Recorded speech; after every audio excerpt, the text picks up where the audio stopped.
evening time is a fine time to be able to pay attention to physiological differences from movementless yoga or nirbija yoga. It's a different method of healthcare yoga, and here there is nothing much to see. Yep, I'm not dancing, we're not going to be striking poses. We would just be doing normal, ordinary, harmonious things. Only here I'm talking while you are listening or watching from the surfaces that you are. Moj, I'm doing a live here. So, um, if you're listening to me, you are driving, you're walking, you are still having a body that's human and it's functioning the way it is. So, I would recommend you sit down somewhere because that would be easier. You're not distracted, it's not like music, it's not, so it's a different kind.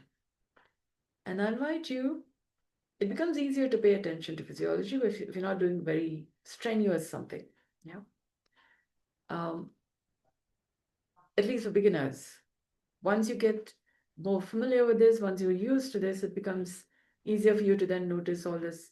There are several fine nuances in this work. Yeah. Fine things that you sense. And if you're not used to it, a lot of people are not used to the fine rhythms that a body functions by, which is why slow is fast. When you're sitting and you're, say, eating, your heart beats at a particular pace. And that pace allows you to digest better because you're not listening to any music, any distractions. You're paying attention to your own physiology while you're eating. So, what you're eating is less likely to go through your windpipe and more through your food pipe. Yeah? Because and when you're paying attention to your body in a particular manner, your sense and sensibilities, food tastes better because your nervous system, your musculoskeletal system, your circulatory system, they're all finely coordinated, finely coordinating while you're eating. So food is likely to taste better. You're likely to appreciate the fine nuances in the food you eat. If you're sitting watching television, what information you see on television while you're doing movementless yoga is likely to be greater because you'll be paying greater attention to what is showing up per square meter, per square inch of your screen. Because your senses would be more awake to the pixels, the different changes, the sounds, the nuances, the meanings, the stories, your thought lines while you're watching them. What you're hearing, how you're experiencing it, how is it relevant to your life is also going to be worked with while you're practicing Nirbija Yoga, while you're watching television, while you're in school class. Yeah. Because you're more present in your body and aware of what's happening outside you. So you're having the best of both worlds. And this is where information processing becomes more finer. You're more appreciative. It's not about gratitude, but you have the benefits of gratitude too. It's like you're in a puja or a prayer. You go to a temple or church and you pray. And when you pray, your physiology goes to a certain kind, your body goes to a certain kind of experience. You're more together like that. You're more reverential. You're more mindful. You're more, you can't say obedient, but there's something like that. More grateful, there's more reverence. You're more praying, or your body is more together. So, those are some of the experiences which you can relate with movementless yoga. And there are all of the experiences of gratitude, of um, respect, honor, dignity that your bodily physiology goes through while you're watching television, while you're handling your phone, while you're eating food, while you're writing your notes. life becomes finer and you appreciate several layers. And it's not a pretense, because if you're pretending, it is not Nirvijay Yoga. Okay? In fact, the pretense begins to start turning around, where your cares mature to love, to true love. Truth becomes a way of living. Okay? So that's like you're praying. You go to a temple, to an altar, you light a lamp or an incense, or you're telling your prayers. There's a certain physiology you go through. And that's kind of more present when you're scrolling through your phone for something. So, how you handle anything or how you appreciate information would be like everything is kind of God's gift to you, kind of. In which case, whether it's good news, bad news, you're appreciating details. And then there is how much of truth, what kind of information, those all come kind of filtered. Okay? Fine, several details. Now, I've said a lot of stuff here. To have the benefit of it, in this moment, for example, I invite you to pay attention to your hands, your palms, yeah? The front and back of your palms. Now, they may or may not be touching. You could do that, but when we are watching television, we are less likely to be in a prayerful posture, yeah? We are more likely to be eating popcorn or drinking water or what have you. Put your legs up somewhere on the teapot. So, normal, ordinary, harmonious living. How is your hands, however you are while you're sitting right now, yeah, or standing, or working? Your experience would be different if you're sitting in one place versus standing in one place versus lying down one place versus you're doing your aerobic dance. Yeah, how you appreciate this information would be different in different postures. Yeah, what kind of information you're able to get is different. Yeah, because there are several factors here. Okay, now your hands. Try and notice how's your hands inside your palm and outside, like the inside your palm and at the back of your hands. The skin, just the skin. Yeah. Try and feel the temperature of just your hands inside in the palm area, like in the white kind of light colored area, and the dark color, the back of your hand. Okay. And you might notice that your fingers are cooler than your palm, or it is hotter, less hot. Fingers are less hot than your palm. Okay. Now you could try closing your eyes when it becomes easier for you to feel. And there would be the difference in temperature between your fingers and in your palm. So your palm may feel a different temperature than between your fingers. Yeah, it may take a little while for you to feel the temperature in between your fingers, especially if you're not used to it. Okay? So today we're doing just hands. We have so many parts of the body, but we are going to do just hands. Okay? Now, I invite you to bring your attention to the tips of your fingers. Try closing your eyes and try feeling the tips of your fingers. About the tips of your fingers is where your nails are. Can you feel anything about your nails without you touching your nails? Yeah?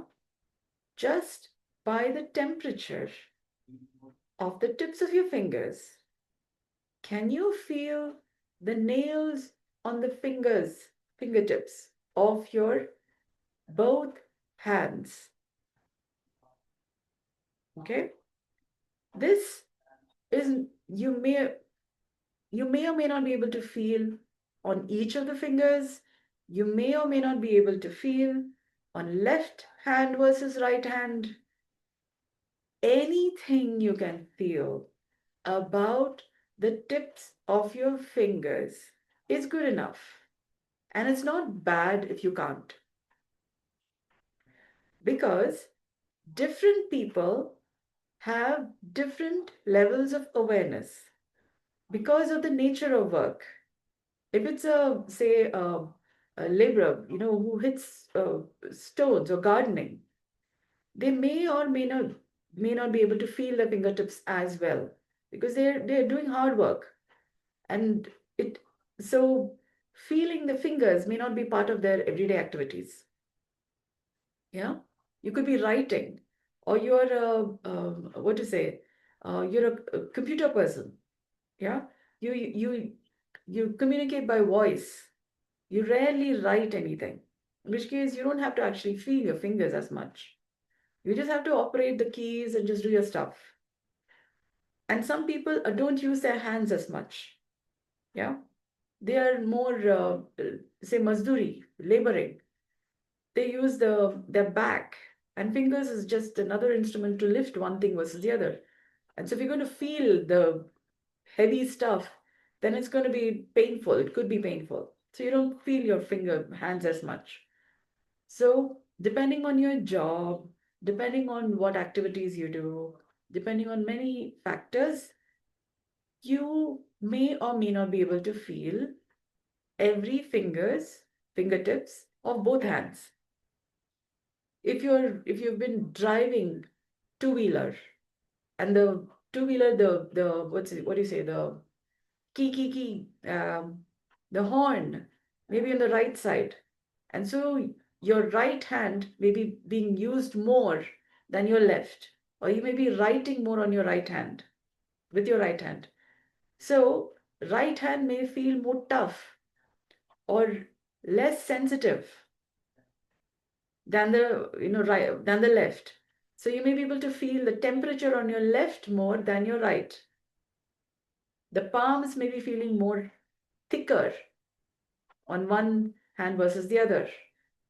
That could also be because you use one hand more than the other.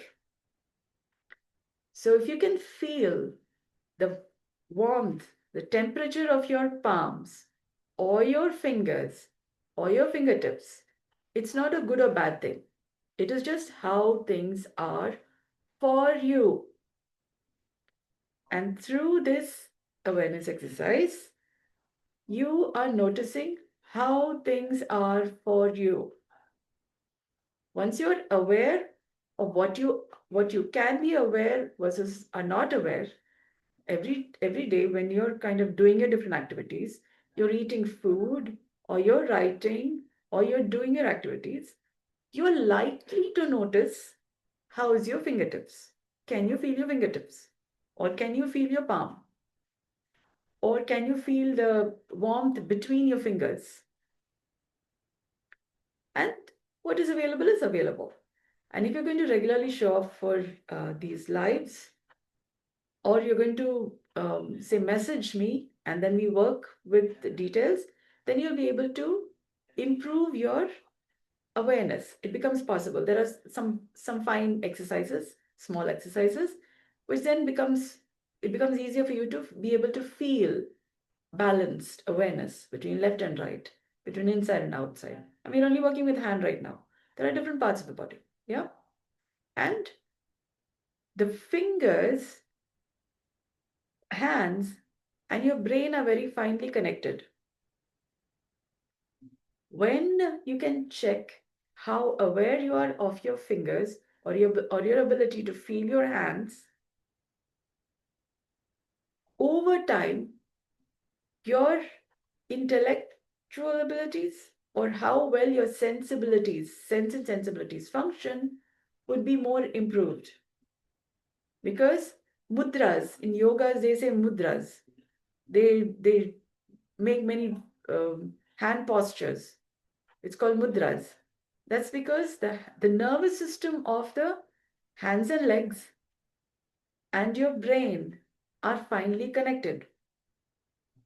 When you can feel your fingers and the warmth in your fingertips, the amount of brain blood going to your brain becomes better, which means kind of the circulation, the amount of um, there are several factors between how your fingers, the innervation, the information going, and how well the different areas of your brain are connected, and how, so it's like this, a little bit. When your brain is well connected, there also needs to be a circulatory system to supply all the different parts of the brain. Okay? When your fingers are more finely aware, you're more finely aware, then the nervous connection also in your brain also gets more finely nuanced. They're more networked in different ways.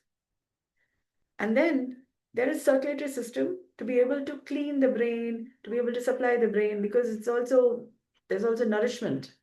Cerebrospinal fluid, the pathways on how the brain is nourished. Where there is more network, there is more supplies also. Yeah? The brain connections, the cleaning system, they all need to be there more present.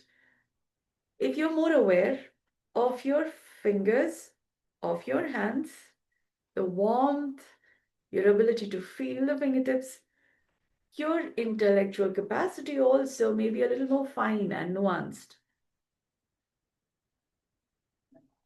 It's something to consider. If you're not aware of your fingers regularly, try and pay attention to them every now and then. You don't have to force it. This is not something that you force your feeling into. Just checking if you're aware of your fingers, the warmth in your palms versus warmth in your fingers versus in between your fingers, the tips of your fingers. Some people have what is called as Raynaud's phenomenon, where your the your hands and feet are often cold. It's kind of like the you're more inside your body than more aware of your hands and feet. So your extremities are a little more cold. Yeah. If it's a cool temperature, winters, for example, would hit a little more. You would tend to get cold a little faster. Yeah. So this is something that would help them. When it it's called different degrees of, it may not exactly be a Raynaud's phenomenon, may not necessarily be something that you went to a doctor for, but I used to also notice, I used to have this thing. It would, fingers kind of go a little bluish, coldish, yeah, a little cooler. Your nails tend to get a little kind of a blue, yeah. That's also because blood is not so much present in the fingertips. Just being aware every now and then of the warmth in your palm, warmth in your fingers, in between your fingers, and warmth in your fingertips. Just noticing. Now, I'm saying this is human beings have warm blood moving through all parts of the body. Human beings have warm blood. Just being aware of the warmth in your fingertips, in between your fingers, in your hands, helps the nervous system to be better innervated with the muscles. And when nerves are better innervated with the muscles, muscles get a little more hand in gloves with the circulatory system also. Kind of like where the nerves go, blood system also flows better. I think they're all related partners. Yeah, muscles, circulatory system, nervous system, the skin system. They're all very fine chatty buddies. If one is there, the other is also there in some way. Yeah, it's like, what did you see today? And there the circulatory system also goes and see, oh, I also saw that. Yeah. So muscles are like, oh, I felt something. And if you're feeling something, the nerves are there. Because muscles are there. If you feel something, there, nerves are there. When nerves are there, Blood also goes to Karya Nishkya, okay. So what happens there? So it's like they're all friends. One is there, the other is somewhere also coming to say hello or look into what did you see? I saw this. What did you see? Kind of like that. Yeah. And they all together inform the brain also. So all information processing and all happens. So they're all more informed system, an informed network. Yeah. So just pay attention to warmth every now and then. If you're feeling colder, a little more cooler, yeah, try using what do you say? Um, a woolen something. It could be a pullover, it could be a cushion, it could be anything that it's a little more warmer, a fabric or something. Just carry it with you. Every time you notice your hands, your fingers, your palm, your hands are cooler in some way, warm it in that warmer a little bit. Over time, you'll begin to notice what does warmth feel like. What does so noticing if it's cool or warm helps. And then what you do to warm your hands makes a difference in how you live your life, in the experience of life you have. Okay? Carry something warm, a wool, something, or a beanie cap, or a glove, or what do you say, a scarf that is kind of warmer that you can carry in your bag.